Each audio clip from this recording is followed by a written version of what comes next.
గోధుమ పిండితో అప్పటికప్పుడు చేసుకునే ఈ బ్రేక్‌ఫాస్ట్ చాలా రుచిగా, చాలా టేస్టీగా అయితే ఉంటుందండి. ఈ బ్రేక్‌ఫాస్ట్ వచ్చేసి ఇంట్లో వాళ్ళందరికీ నచ్చుతుంది. అంత టేస్టీగా అయితే ఉంటాయి. ఈ రెసిపీని ఎప్పుడు కావాలంటే అప్పుడు చాలా త్వరగా చేసుకోవచ్చు. అంత టేస్టీగా అయితే ఉంటాయి. ఇంకెందుకు ఫ్రెండ్స్ ఆలస్యం, ఎలా చేయాలో ఏంటో అనేది వీడియోలోకైతే వెళ్ళిపోయి చూద్దామా మరి? ఇంకా ముందుగా ఒక మిక్సీ జార్ అయితే తీసుకొని అందులోకి హాఫ్ కప్పు గోధుమ పిండిని అయితే వేసుకోవాలి.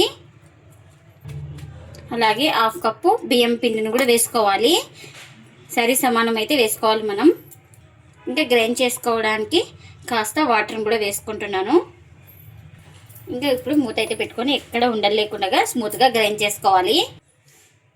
ఇంకా మీకు ఒక మిక్సింగ్ బౌల్ అయితే తీసుకొని ఇలా స్మూత్గా గ్రైండ్ చేసుకున్న తర్వాత బౌల్లోకి అయితే వేసుకోవాలి. అదే జార్లోకి కాస్త వాటర్ వేసుకొని ఇంకా ఇందులోకి వేసుకుంటున్నా. ఇంకా ఇప్పుడు ఇందులోకి ఒక హాఫ్ స్పూన్ అంతా కలోంజీ అయితే వేసుకోవాలి. ఇంకా ఇందులోకి రుచికి తగినంత సాల్ట్ని కూడా వేసుకుంటున్నా. అలాగే ఒక హాఫ్ టీ స్పూన్ దాకా జీలకర్ర కూడా వేసుకోవాలి.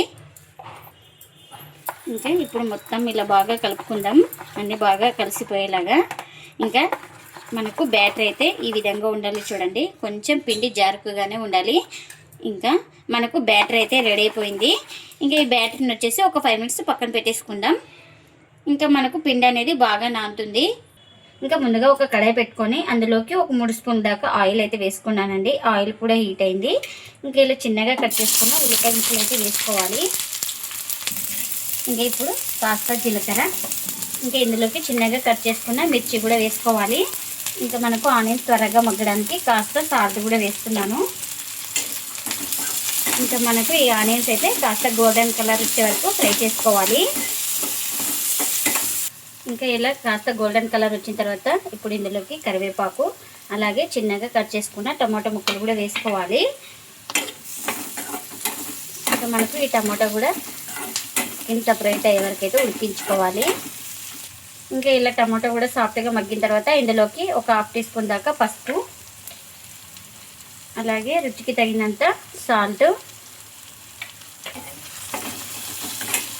ఇంకా ఇలా మొత్తం బాగా కలిపేసుకుందాం. పసుపు పచ్చివాసన పోయే వరకు అయితే వేయించుకోవాలి.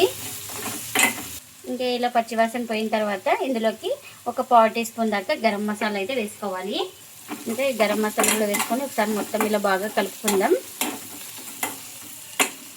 ఇంకా నేను ముందుగానే ఇక్కడ ఒక 2 ఆలు అయితే ఉడికించుకొని ఇలా మెత్తగా స్మాష్ చేసి పెట్టుకున్నాను. ఇప్పుడు దీన్ని ఈ పోపులోకి అయితే వేసుకోవాలి.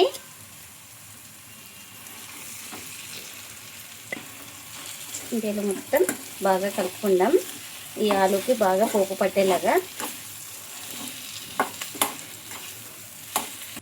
ఇంకా ఆలు కర్రీ అయితే రెడీ అయిపోయింది. ఇంకా స్టవ్ అయితే ఆఫ్ చేస్తున్నాను. ఇంకా ఇప్పుడు 5 మినిట్స్ తర్వాత అయితే పిండిని అయితే చూపిస్తున్నాను చూడండి. ఇంకా మనకు పిండి కూడా బాగా నానింది. ఇంకా ఇక్కడ చూపిస్తున్నాను కదా, బ్యాటర్ అయితే ఇలా ఉండాలి చూడండి. దోశ పిండి కంటే కాస్త జారుగా ఉండాలి. ఇంకా ఇప్పుడు దోశ పెన్నం కూడా పెట్టుకున్నాను. పెన్నం కూడా హీట్ అయింది మనకు. ఇప్పుడు బ్రష్ తోటి ఇలా ఆయిల్ అయితే అప్లై చేసుకోవాలి. ఇంకా ఇలా అప్లై చేసుకున్న తర్వాత మనకు బ్యాటర్ అయితే ఉంది కదా, ఇంకా ఈ బ్యాటర్ ఎంత కావాలో అంత బ్యాటర్ అయితే వేసుకుందాం. ఇలా వేసుకొని ఇలా స్ప్రెడ్ చేసుకోవాలి. మొత్తం అయితే స్ప్రెడ్ చేసుకోవాలి. మనకు ఏమైనా తక్కువ అనిపిస్తే ఇక్కడ ఇలా వేసుకొని ఇక్కడ కూడా ఈ సైడ్ ఇలానే స్ప్రెడ్ చేసుకోవాలి మొత్తం. ఇంకా ఇప్పుడు ఆయిల్ వేసుకోవాలి. తడి ఆరిన తర్వాత ఇలా మొత్తం ఇలా అప్లై చేసుకోవాలి. మీరు ఆయిల్ ప్లేస్లో బటర్ కానీ గీ కానీ ఏదైనా అప్లై చేసుకోవచ్చు. ఇంకా ఇప్పుడు మనం స్టఫింగ్ అయితే ఆలు స్టఫింగ్ రెడీ చేసుకున్నాం కదా, ఈ స్టఫింగ్ అయితే ఇలా పెట్టుకోవాలి. ఇక్కడ చూపిస్తున్నాం కదా, ఈ విధంగా అయితే పెట్టేసుకోవాలి. ఇంకా చూడండి, ఇంకా ఇలా ఒక సైడ్ కాలిన తర్వాత ఇలా ఫోల్డింగ్ అయితే చేసుకోవాలి. ఇంకా ఇలా ఫోల్డింగ్ చేసుకున్న తర్వాత ఇదైతే రెడీ అయిపోయింది కదా. ఇంకా ఇప్పుడు ఇలా నిదానంగా ఒక ప్లేట్లోకి అయితే ఇలా ఈజీగా తీసుకుంటున్నా. ఇప్పుడు కాస్త ఆయిల్ అయితే అప్లై చేసుకున్నాను. ఇంకా నేను ఇప్పుడు పెద్దగా అయితే వేసి చూపించాను కదా, ఇప్పుడు మీరు కావాలంటే అక్కడ ఒక గరిటె పిండి వేసుకొని అలానే వదిలేసుకోవచ్చు. ఇంకా నేను ఇక్కడ ఆయిల్ లేకుండా చూపిస్తున్నాను. కొంతమందికి ఆయిల్ ఇష్టం ఉంటుంది, కొంతమందికి ఇష్టం ఉండదు కదా. ఇంకా నేను ఇప్పుడు స్టఫింగ్ అయితే పెడుతున్నాను, ఆలు స్టఫింగ్. మనకు ఎంత కావాలో అంత పెట్టుకోవాలి.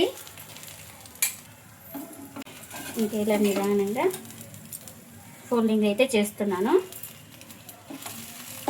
ఇలా లైట్గా ప్రెస్ చేసుకోవాలి. మనకు ఆలు మిశ్రమం మీద దోశ అనేది అతుక్కోపోతుంది.